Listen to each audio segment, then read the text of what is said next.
এমনভাবে মারছে এই এলাকার সবাই মানে দেখা সারা দিন রাত 24 ঘন্টা এখানে দাঁড়ানো ছিল কালকে। ওর স্মৃতি এখন আমার বুকে চলে আছে। দেখা বলি আজকে আসসালামু আলাইকুম খুব ভিড় হয়েছিল। মানুষের চাহিদা মিটানোর জন্য পরের সন্তানের নিয়ে এরকম ব্যবহার করে মেরে ফেলতেছে। ওর এমন একটা শাস্তি হওয়ার দরকার যে পৃথিবীতে সবাই ভয় পায় যে না কোনো মেয়ের দিকে তাকানো যাবে না। মতলব ছিল কোনো কইরা দিতে মেয়েটা ছেড়ে দিয়ে দিকা তবু তো বেঁচে থাকতো। আমাদের এলাকার সব ছেলে মেয়েরা এখন শঙ্কিত। আর আমারও তো ঘরে মেয়ে আছে।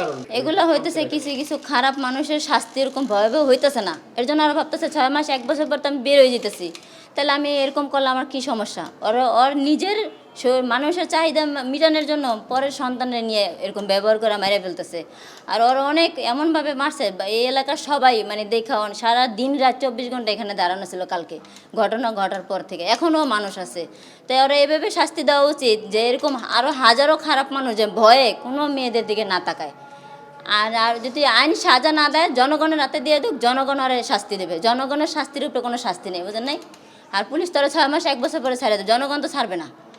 আর জনগণ ওর উপরে আমরা চাই ওর এমন একটা শাস্তি হওয়ার দরকার যে পৃথিবীতে সবাই ভয় পায় যে না কোনো মেয়ের দিকে তাকানো যাবে না, সবারই মা বাবা আছে।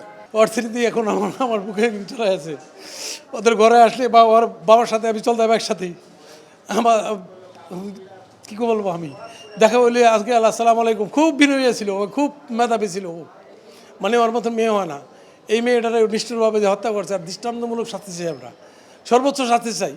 আজকে যদি মেয়েটারে যদি মনে করো ওর যদি কুমতলব ছিল কোনো কইরা দিতে মেয়েটারে ছেড়ে দিয়ে দিকা তবু তো বেঁচে থাকতো। এর দায়ভার কে নিবে? সমাজ নিবে? দেশ নিবে? আমাদের দেশের আইন শৃঙ্খলা তো ঠিকঠাক এখন শঙ্কিত। মানে আমাদের এলাকার সব ছেলে মেয়েরা এখন শঙ্কিত, সবাই এখন আতঙ্কে আছে, সবাই এখন ভয়ে আছে কোন সময় কার সাথে এরকম ঘটনা ঘটে। আমাদেরও তো সন্তান আছে, আমাদের সন্তানরা সবসময় আতঙ্কে থাকে। এখন নিশাগর ঘরে ঘরে ঘুরতেছে, নিশাগর রাস্তাঘাটে সবসময় ঘুরতেছে। এই এলাকাটা পুরা নিশাগ্রস্ত হয়ে গেছে গা। ভালো ভালো ছেলে সন্তান মনে করেন নষ্ট হয়ে যেতেছে গা, এই নিশা খাইয়া এই বরবাদ হয়ে যেতেছে গা। একজনের নিশা খাইলে তো সেরকম হুঁশ থাকে না কারো, আমি কি করতেছি, আমি কি করবো, কি আসে বিষয়। যেসব কাজ এটা পাই মনে করেন ভালো মানুষ শরীরে আঘাত করে অনেকে।